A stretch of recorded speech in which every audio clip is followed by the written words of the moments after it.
আপনার IPS battery কি দ্রুত নষ্ট হচ্ছে? সম্ভবত এই ভুলগুলোই প্রধান কারণ। 1. ব্যাটারি ফুল ডিসচার্জ করা। আইপিএস ব্যাটারি পুরো খালি করলে ব্যাটারি লাইফ কমে যায়। 2. একটানা অনেক ঘন্টা চার্জ। চার্জ কন্ট্রোলার থাকলেও এই অভ্যাসটা ক্ষতিকর। 3. লো ভোল্টেজ বা নিম্নমানের আইপিএস ব্যবহার। নিম্নমানের আইপিএস সঠিক ভোল্টেজে ব্যাটারি চার্জ করতে পারে না, ফলে ব্যাটারি দ্রুত নষ্ট হয়।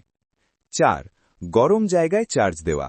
খেয়াল রাখবেন, যেখানে ব্যাটারি চার্জ হচ্ছে সেখানকার তাপমাত্রা যেন স্বাভাবিক থাকে। 5.